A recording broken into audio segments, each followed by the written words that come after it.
Times news channel देखे आप सभी दर्शकों का बहुत बहुत स्वागत है। मैं हूं रमनदीप कौर। इस वक्त की बड़ी खबर आ रही है प्रयागराज से। क्या है पूरा मामला, देखने के लिए बने रहिए हमारे साथ। हत्याकांड के बाद राजूपाल हत्याकांड के सबसे बड़े गवाह रुखसाना और साबिर को अब अपनी जान का खतरा सता रहा है। उनका कहना है कि उनकी हत्या हो सकती है। अतीक अहमद के शूटर मुबारक द्वारा लगातार उन पर मुकदमे हटाने की धमकी दी जा रही है और हम लोग को एक बार हमला भी किया जा चुका है। ऐसे में साबिर और रुखसाना के ज़बानी आपको सुनाते हैं किस तरह से हुई थी राजूपाल की हत्या और किस तरह से उस दिन घटी थी घटना।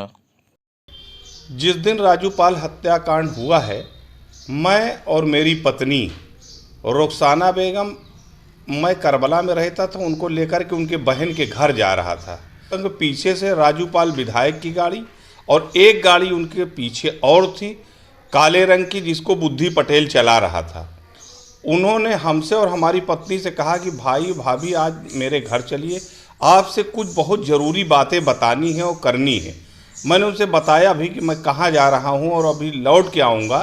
तो उन्होंने कहा नहीं, आप अगर न चल पा रहे हो तो आप रुक के पेट्रोल ने मैं भाभी को मेरी गाड़ी में बिठा दीजिए, मैं इनको लेके धीरे धीरे चल रहा हूँ, आप जो है पीछे से आइए। उसके बहुत कई बार कहने से मैंने अपनी पत्नी को उनकी गाड़ी में कहा कि ठीक है बैठ जाइए। अमरदीप के सामने मैं पहुँचता हूँ तो बाएँ साइड में उसके वहाँ पर एक बल्ली पटरे की दुकान थी उस ज़माने में, उस टाइम में।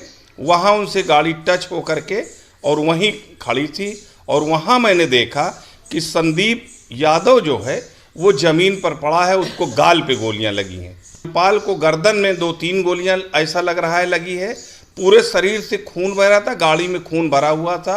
राजूपाल दाहिने तरफ टिके हुए थे और मेरी पत्नी को 2 गोलियाँ चेस्ट से ऊपर कंधे से लेकर के जो है 2 गोलियाँ राइफल की लगी थी। ये कर गेट खोल करके मैंने कहा उनसे कि राजू तुम घबराओ ना, परेशान ना हो, मैं फला हूँ, चलो तुमको अस्पताल लेके चलते हैं, कुछ नहीं होगा, बच जाओगे। तो वो बोल नहीं सके और उनके आँख में जो है आंसू निकलने लगे और मैंने उनको उतारा और भी कुछ लोग आ गए, उन्हीं के साथ के लोग थे वो। और उसके बाद में उनको एक 3 व्हीलर में बैठाया गया, लेटाया गया और उसके बाद में ले करके उन लोगों ने ये बताया कि भैया हम भाई को जो है जीवन ज्योति हॉस्पिटल लेके चल रहे हैं, आप भाभी को लेके आइए। जब वो लोग चले गए तब तक मैं जो है मेडिकल हॉस्पिटल ले गया मोतीलाल नेहरू में। तो वहाँ जो है इनका सुचारू रूप से अस्पताल जो है वहाँ इलाज हुआ।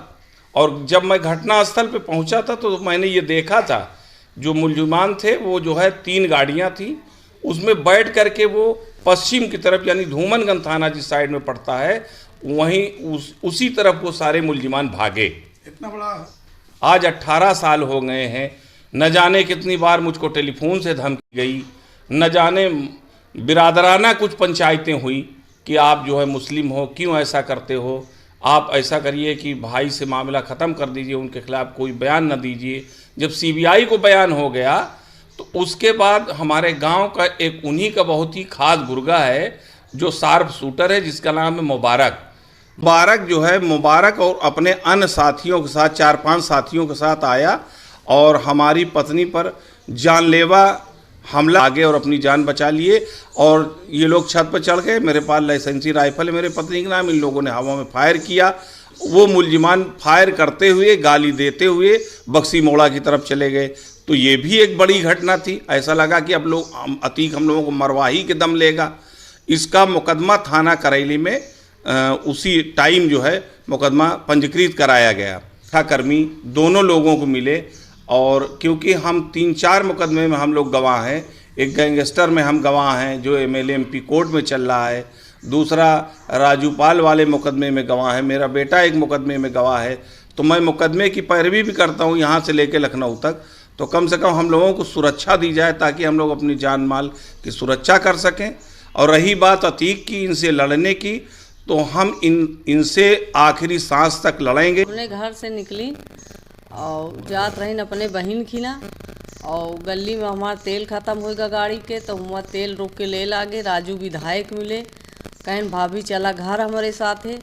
और हम जैसे गाड़ी पर आगे वाली गाड़ी पर बैठ गए, गनर का पीछे बैठा लिए और आगे गई थोड़ी देर में अमरदीप के ठिना तो ताबक तोड़ गोली चले लगी और अनाधुन गोली चली है और राजू की गोली लगी। राजू इधर लुढ़क पड़े, हम इधर गिर पड़े और बहुत धूमन गन के तरफ भागे हैं गोली मार मार। सबको पहचाना है मगर अभी हम नहीं बता सकते, हमको बहुत डर लगती है। हम सीबीआई को बताया, हम कोर्ट में बताएंगे ये बात। कि जिस तरीके से उमेश पाल की हत्या हुई है, क्या आपको सुरक्षा किस तरीके से समझते हैं? हाँ, हमको बहुत डर लगती है। जब से उमेश पाल मारे गए हमको भी बहुत धमकी मिलती है। हमारे गांव के एक अतीक का शूटर मुबारक है, बार बार धमकी दे रहा है कि तुमको केस में जैसे फंसा दिया है फिर फंसाएंगे और नहीं गवाही नहीं देना, नहीं वही उमेश की तरह वही हाल करेंगे तुम्हारे पूरे परिवार के। और हमें बहुत डर लगती है। नहीं, कोई नहीं आया गवाही। हम जो देखा है वो ज़रूर देंगे कोर्ट में गवाही। और यही से तो हमका धमकी बार बार मिला थी। हमारे पूरे परिवार का धमकी दे दे के फंसा दी। एक गांव में निषाद के कत्ल हुई, बिरजू निषाद के भाई को, और हमारे पूरे परिवार को फंसा दिया उसमें। और सब शासन प्रशासन सब जाना थे, कोई मदद नहीं किया। और वही दबाव बनावे के लिए कहिए कि तुम भाई में ख़त्म कर दिया तो हम तुम्हारे में ख़त्म कर दे। और वो मुबारक उनके शूटर है, बराबर हमका धमकी देता है बस कि इनका मत डावा। तो मुबारक के खिलाफ आपने थाने में? हाँ, करेली थाने में हमने लिखाया है रिपोर्ट। हम नहीं तो हम कमारी न डलते, कहा थे जब भाई में तू न करी है, तू कमार डूब रहा है न देव। कैसा था आपको उस समय, किस तरह का माहौल मिला आपको, कैसा महसूस हुआ था उसको? वो माहौल हम भूल नहीं सकते। इतना डर लगत है कि वो चीज़ का हम भूल ही नहीं पावा करी। हाँ, इतनी गोली चली कि हम डर के मारा हम कुछ कह नहीं सकते। हमें बहुत डर लगता है बताने में। हाँ, Umesh Pal shoot out case से जुड़ी बड़ी खबर। 22 दिन बाद भी जांच एजेंसियों के हाथ नहीं आ सके 5-5 लाख रुपए के इनामी शूटर। माफिया अतीक अहमद की पत्नी नामजद आरोपी शाइस्ता परवीन भी नहीं हो सकी गिरफ्तार। शूटरों को पकड़ने के लिए एक सफेद पोस्ट की शरण में गई यूपी पुलिस। पूर्वांचल के एक पूर्व बाहुबली सांसद से मांगी मदद। जांच एजेंसियों से जुड़े अफसरों ने पूर्वांचल के पूर्व बाहुबली सांसद से किया है संपर्क। 5 लाख रुपए के इनामी गुड्डू शूटर मुस्लिम के बारे में जानकारी लेकर मांगी है मदद। शूटर गुड्डू मुस्लिम कुछ साल पहले इस पूर्व बाहुबली सांसद के भी संपर्क में था। इस सफ़ेद पोस्ट के साथ भी काम कर चुका है। गुड्डू मुस्लिम लखनऊ के पूर्व बाहुबली सांसद के संपर्क में आया था। शूटर गुड्डू मुस्लिम पूर्व सांसद से जुड़े होने की वजह से गुड्डू मुस्लिम ने पिछले कुछ सालों से लखनऊ में ठिकाना बना लिया था। पुलिस अफसरों को उम्मीद है कि इनकाउंटर से बचने के लिए गुड्डू मुस्लिम आने वाले दिनों में कभी न कभी इस पूर्व बाहुबली सांसद संपर्क जरूर करेगा। सफ़ेद पोस्ट से मदद मांग सकता है शूटर गुड्डू मुस्लिम। अफसरों ने पूर्व सांसद से कहा कि अगर गुड्डू मुस्लिम उनके संपर्क में आता है तो वे इस बारे में पुलिस को जरूर सूचना दें, उसे पकड़वाने में पुलिस की मदद करें। वैसे पुलिस की टीम पूर्व सांसद पर निगाह बनाए हुए है। गुपचुप तरीके से नजर भी रखी जा रही है। पूर्वांचल के इस पूर्व बाहुबली सांसद का विवाद है पुराना नाता। इस दर्ज है आपराधिक मुकदमे। उमेश पाल हत्याकांड से जुड़ी 2 बड़ी खबरें। माफिया अतीक के करीबी को जहां एसटीएफ ने उठाया तो दूसरे को सीबीआई ने मुंबई से हिरासत में लिया। बता दें, माफिया अतीक अहमद के करीबी के भाई को एसटीएफ ने उठाया है। बहराइच से एसटीएफ ने नफीस बिरयानी के भाई को उठाया। उमेश पाल हत्याकांड में इस्तेमाल क्रिएटा कार नफीस के भाई की पत्नी के नाम नफीस के भाई की पत्नी का नाम रुखसार है।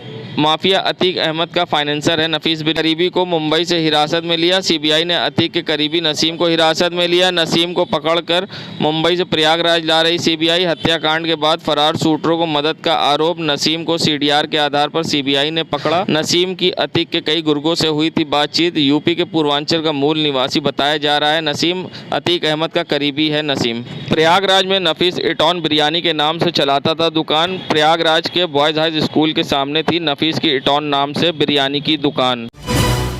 उमेश पाल शूटआउट से जुड़ी बड़ी खबर। वारदात में शामिल शूटरों के आशियानों पर चलाए जाएंगे बुलडोजर। हुआ फैसला। शूटर गुड्डू मुस्लिम और गुलाम के मकानों बुलडोजर चलाकर उन्हें ध्वस्त किए जाने का आदेश हुआ जारी। प्रयागराज विकास प्राधिकरण ने जारी किया तो ध्वस्तीकरण का आदेश। शूटर गुड्डू मुस्लिम और गुलाम के घरों के ध्वस्तीकरण का आदेश हुआ जारी। नोटिस का जवाब न दिए जाने की वजह से हुआ ध्वस्तीकरण का आदेश। शूटर गुलाम हसन का शहर के रसूलाबाद इलाके मकान गिराया जाएगा। गुड्डू मुस्लिम के चकिया स्थित आवास पर नहीं चलेगा बुलडोजर। बेहद सकरी गली होने की वजह से चकिया आवास तक नहीं जा सकता बुलडोजर या कोई दूसरी मशीन। ऐसे में विकास प्राधिकरण ने इस मकान को अवैध निर्माण को घोषित कर दिया है, लेकिन इसे गिराया नहीं जाएगा। सरकारी अमले ने गुड्डू मुस्लिम के एक दूसरे मकान का पता किया है। इस नए मकान पर चलना है बुलडोजर। प्रयागराज विकास प्राधिकरण के अफसरों ने की बुलडोजर की कार्रवाई की पुष्टि। उमेश पाल शूटआउट के बाद प्रयागराज विकास प्राधिकरण ने तकरीबन 60 लोगों का अवैध निर्माण होने का नोटिस जारी किया था। इनमें से ज़्यादातर अतीक अहमद व दूसरे आपराधिक गैंग से जुड़े हुए मददगार लोग हैं। सभी को एक हफ्ते नोटिस का जवाब देने के लिए कहा गया था। गुड्डू मुस्लिम और गुलाम के घरों पर किसी न होने की वजह से नोटिस चस्पा कर दी गई थी। जवाब नहीं होने पर इस घर के ध्वस्तीकरण अल्टीमेटम एक और नोटिस चस्पा की गई। इसका भी जवाब नहीं आया। अब सीधे तौर पर ध्वस्तीकरण का आदेश जारी कर दिया गया है। सोमवार या मंगलवार को हो सकती ध्वस्तीकरण की कार्रवाई। सरकारी अमला शूटरों के मकान बुलडोजर चलाने की तैयारी में जुटा। फिलहाल सिर्फ इन्हीं 2 शूटरों के मकान पर चलेगा बुलडोजर। नवरात और रमज़ान के पर्व के दौरान बुलडोजर कार्रवाई करने के मूड में नहीं सरकारी अमला। पर्व के दौरान शांति व्यवस्था बनाए रखने के लिए सामान्य परिस्थिति में नहीं चलाया जाएगा बुलडोजर। 22 मार्च से शुरू होगी नवरात और रमज़ान का पर्व। पीडीए ने गुड्डू मुस्लिम और गुलाम के घर को किया अवैध घोषित।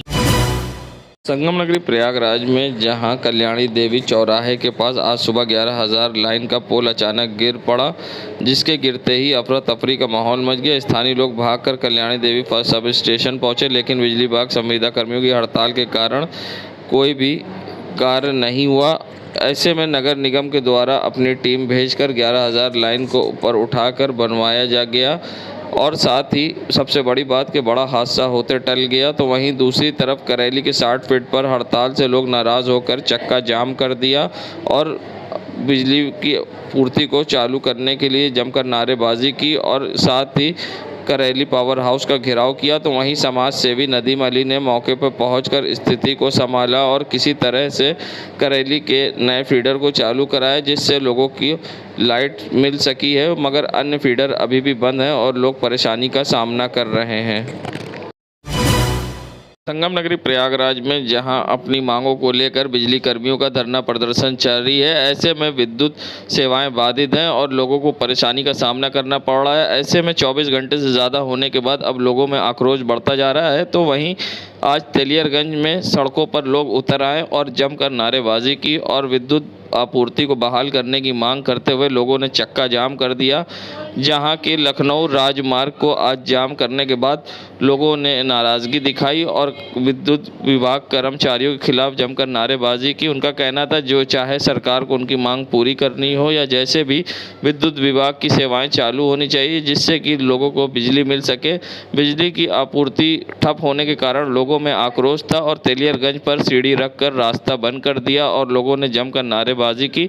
वहीं मौके पर पहुंची पुलिस ने समझा बुझाकर जाम खुलवाने की कोशिश की, मगर लोगों में आक्रोश लगातार बढ़ता गया। देश दुनिया की खबरों के लिए world media times news channel को सब्सक्राइब करें।